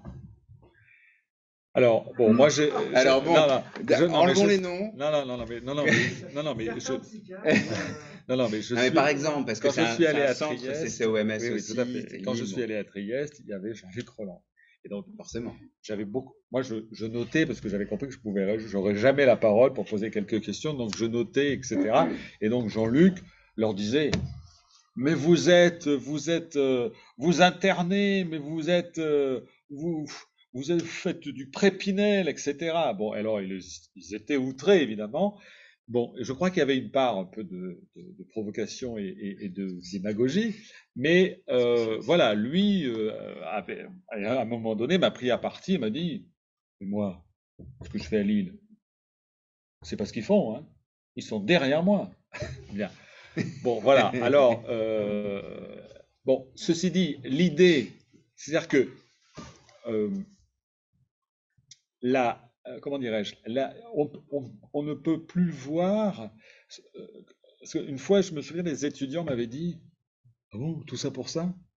Oui, non mais je vous dis pas que ce qui pouvait apparaître révolutionnaire dans un contexte le soit encore aujourd'hui, bien sûr, parce que 30 ans, 35 ans, 40 ans ont passé, et d'une part, je dirais, comment dirais-je, déjà le rapport à la normalité, le rapport à la pathologie a profondément évolué. Bon, voilà, donc si vous voulez, le psychiatre réactionnaire auquel pensent un certain nombre de jeunes internes italiens dans les années 70. Je ne dis pas qu'il n'a pas existé, mais je veux dire, on peut pas, c'est pas la formule normale et habituelle du psychiatre. On ne peut pas faire ce type de réduction, évidemment. Donc, moi, je ne suis pas surpris si on ne trouve pas autant de différences que celles qui a pu être ressenties dans les années 70 et 80. Alors, il y a quelque chose qui, moi, reste un peu énigmatique, et donc je n'en fais qu'une lecture assez politique basique, et que je trouve pas, qui me satisfait pas complètement, c'est que je suis souvent assez surpris de ce que les réactions les plus critiques, voire même négatives, à l'égard de ce qui se fait en Italie, je parle en France, sont par des personnes qui font quelque chose qui est très proche de ce qu'ont les Italiens. Et donc, j'arrive pas bien à comprendre pourquoi ce que vous appelez la psychiatrie communautaire, à la française, comment dire, d'une certaine manière, pourquoi l'information psychiatrique est aussi réservée, aussi critique sur ce qui se passe en Italie. Ça, c'est pour moi assez énigmatique. Alors, dans les années 70, il y a une concurrence. Donc, quand je dis une lecture politique, c'est que j'ai un peu envie de vous dire, il y a les psychiatres du possible, la politique des petits pas,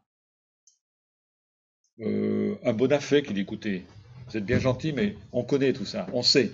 Ok, donc vous faites comme nous avant de dire que ce que nous faisons, c'est nul. Bien. Ça, c'est un effet de génération, je dirais. Et puis la politique radicale, qui est nécessairement excessive, etc., etc. Bon, mais ça, c'est dans le moment je dirais, de friction, et c'est dans le contexte italien. C'est-à-dire qu'effectivement, quand il y a la scission des structures de représentation de la communauté professionnelle, ça a un sens. Mais je trouve que ça n'a plus beaucoup de sens aujourd'hui. Et après, il me semble qu'il y a aussi des débats à l'intérieur de la psychiatrie française sur, et c'est pas uniquement entre ceux qui ont, je sais pas, une approche strictement biochimique et ceux qui font du secteur. C'est un peu plus quand même compliqué que ça. Donc, c'est quelque chose que je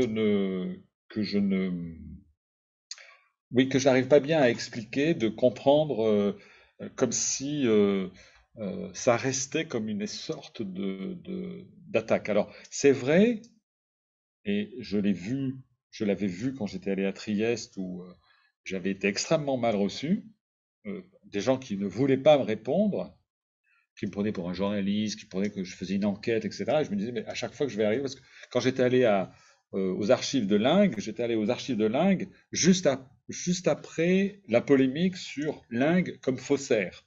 Parce qu'il faut aussi quand même voir qu'il y a un mouvement pour décrédibiliser totalement les individus. Donc ça peut rester encore extrêmement très fort et très politique. Et donc je m'étais dit, mais qu'est-ce que... Et c'est vrai que ils avaient, les gens que j'ai vus, alors je ne sais pas en quoi ils étaient représentatifs, une vision de ce qui se passait en France au niveau psychiatrique qui était quand même... je me suis dit, ben, waouh, soit c'est... Moi, alors, je ne sais même plus leur dire, moi, je travaille sur Henriet, parce que je me suis dit, alors, ça va être pris pour... Enfin, bon, ils ne connaissent plus trop, parce que c'est trop ancien. Et... mais si vous voulez, quand je vois des prises de position en France qui essayent de parler d'une sorte d'éthique de la contrainte, bon, moi je suis pas très, enfin ça me convainc pas beaucoup. Qu'on me dise, écoutez, nous bricolons, et dans ce bricolage, on est amené à faire de la contrainte parce qu'on ne sait pas comment faire autrement, ça je veux bien l'entendre, parce que d'une certaine manière, c'est quelqu'un qui me raconte son métier et ses difficultés, et je vois pas très bien, enfin à part l'enregistrage, je vois pas très bien ce que... Mais éthique de la contrainte, ça fait un peu, on va assembler des contraires, et puis c'est très confortable. En Italie, parce que c'était la deuxième étape, c'est la fermeture ou en tout cas la transformation de ce qui s'appelle les hôpitaux psychiatriques judiciaires, c'est-à-dire des institutions pour les malades dangereux et criminels. Ça n'a pas été, ça n'a pas été fermé comme c'était prévu, parce que là, tout le monde s'est dit, bah, attention, mais en 2010, ça a été transformé, et ça a été transformé dans une perspective libérale. Et moi, c'est ça qui m'impressionne, si vous voulez. Après, vous me dites, mais oui, mais il faut aller voir ce qui se passe. Je suis tout à fait d'accord. Mais dans un contexte, je dirais, de crispation sur tout un ensemble de choses, de voir, alors même que la situation politique italienne n'est pas un laboratoire particulièrement, si vous voulez, passionnant et très différent de ce qui peut se passer, de voir un groupe quand même assez important de psychiatres arriver à être dans une sorte de, je dirais, de chemin un peu contraire à celui dans lequel qui semble être un peu dominant en France et contre lequel certains psychiatres se battent, si vous voulez. Voilà, moi je trouve que c'est intéressant. C'est intéressant comme objet social, mais encore une fois, quand je dis intéressant, c'est pas d'un point de vue évidemment clinique. Enfin, ça vous l'aurez compris. Sur la production, oui, je trouve que ce que disait Lanteri Laura, ça me paraît peut-être assez juste et peut-être encore adapté. Je ne suis pas sûr qu'il y ait une référence intellectuelle dominante, un corpus théorique. Ce à quoi moi je suis sensible, mais c'est parce que c'est un peu la tasse de thé aussi du centre de recherche dans lequel je suis depuis un certain nombre d'années, c'est quand même la question de qu'est-ce que c'est que ce savoir, quoi? Qu'est-ce que c'est que le savoir psychiatrique? Ça me paraît être une question toujours essentielle. Et qu'est-ce que ça, qu'est-ce que ce qui n'est pas une expérience, alors qu'est-ce que cette manière de faire italienne comment ça nous fait progresser sur cette question? Est-ce que ça nous fait progresser sur cette question?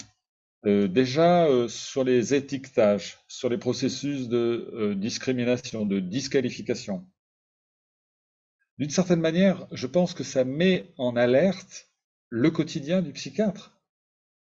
C'est ça, à mon sens. Alors, ça peut paraître peut-être très basique, mais je crois que c'est ça. Alors, pour moi, c'est ça qui est poil à gratter, et qui est d'ailleurs pas simple. Enfin, parce que c'est facile de dire aux autres, il faut un peu vous remettre en cause, si vous voulez. Mais moi aussi, quand j'ai des étudiants qui me disent, ah non, mais c'était pas bien le cours. Oui, mais attends, c'est sur quelle base là que tu me dis ça? Parce que moi, je vais peut-être effectivement entendre ce que tu vas dire, mais je vais l'entendre si je te donne une certaine légitimité. Bon, donc c'est pas dire il faut se remettre en question. Oui, c'est un programme. Il faut aussi le bricoler. Il faut trouver effectivement, il faut trouver des éléments de réponse. Est-ce que le contexte le permet, etc.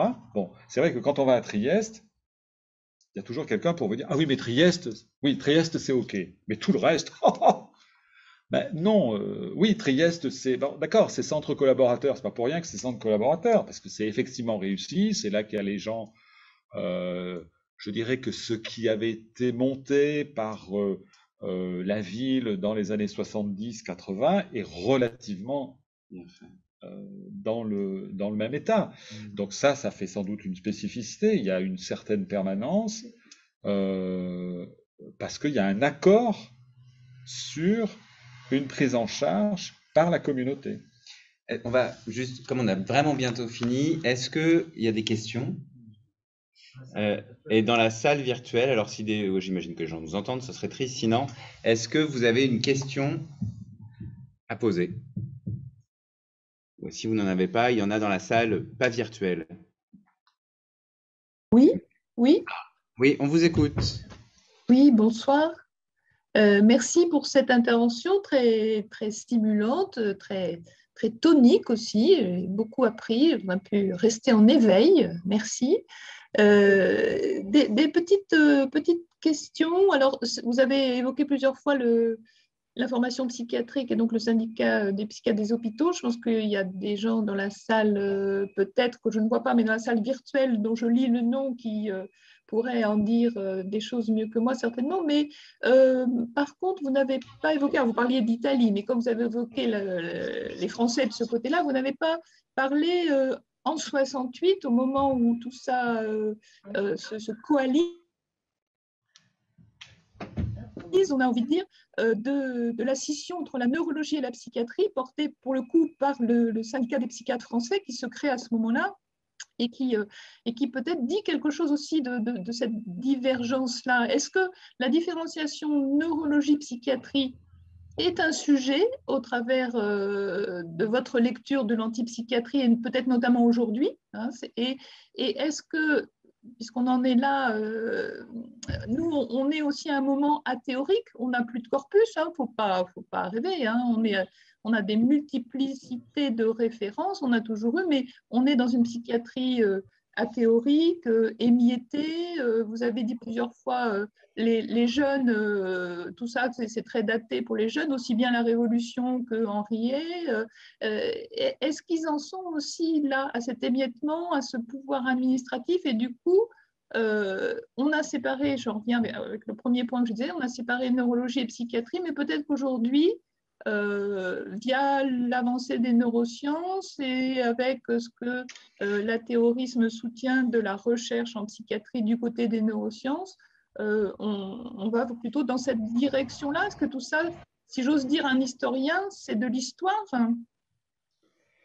Oui, oui, tout à fait, vous avez raison, c'est de l'histoire, effectivement. C'est des questions pour moi, pas nécessairement que pour moi, mais c'est des questions pour moi. Donc, je vais essayer de vous répondre.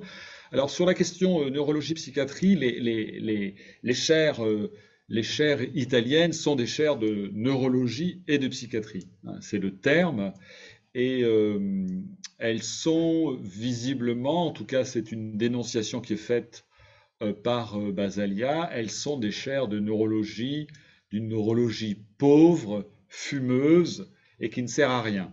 Alors, il dira ça quelques années après avoir totalement renoncé au poste qu'il devait obtenir. Bon, c'est vrai que moi, j'ai toujours lu des textes qui sont très critiques, donc je me méfie un peu de la réalité de cet enseignement universitaire. Je pense qu'il n'est pas aussi caricatural que ce qui a été dit par ces hommes de l'hôpital. Alors, il faut savoir que dans les années 50 et 60, vous avez dans les chaires de psychiatrie des gens qui ont été dans le fascisme, et que c'est une des raisons. Alors, c'est une raison simple, mais ça fonctionne, c'est une des manières de discréditer ces personnes. Vous avez, me semble-t-il, quelque chose qui est aussi prononcé et qui a même été mobilisé aussi par Henriet, cette opposition qui peut être plus ou moins mise en avant entre ceux qui sont à l'hôpital, hein, la psychiatrie aura des champs, et puis ceux qui sont dans les amphithéâtres. Et donc il est évident que le mouvement de psychiatrie démocratique, c'est un mouvement qui est issu des hôpitaux, hein, qui est beaucoup moins des facultés de médecine, sauf évidemment pour ce qui est des étudiants, mais par exemple les liens qui vont être dans les congrès, dans les conférences qui sont faites dans les années 70, vous avez très souvent vous avez des internes en psychiatrie bien sûr, mais vous avez beaucoup d'étudiants de psychologie et de sociologie. Je n'ai pas le sentiment que ça ait beaucoup coagulé avec les facultés de médecine. Vous savez que Stanislas Tomkiewicz disait encore dans les années 60 que les enseignements de psychiatrie à l'université, c'était un enseignement fasciste et antisémite. Bon. Donc ce qu'il pouvait dire en France, alors on n'osait pas trop s'opposer à lui parce que, bon, effectivement, vu la situation qui avait été la sienne, mais c'est aussi quelque chose que l'on peut entendre. Encore une fois, je ne dis pas qu'il faut le prendre pour argent comptant. En ce qui concerne le corpus théorique, écoutez, je pense que c'est pas c'est une psychiatrie qui est je veux dire, qui connaît aussi le DSM, qui fait aussi des colloques contre le DSM, en tout cas, qui peut avoir une vision critique. Moi, c'est vrai que les personnes que je connais, je les vois dans des moments où ils sont dans des moments de réflexion, où ils sont dans des moments d'échange intellectuel. Donc, je vois des personnes qui lisent beaucoup de philosophie, qui lisent beaucoup de sociologie. Je ne sais pas s'ils sont représentatifs, mais en tout cas, ils existent et certains sont à la manœuvre dans les services de psychiatrie. C'est au moins ce que je peux dire. Bon, malheureusement, il est déjà l'heure et bien l'heure.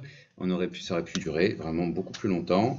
Je ne vais pas pouvoir donner la parole à d'autres dans la salle, ni dans la salle.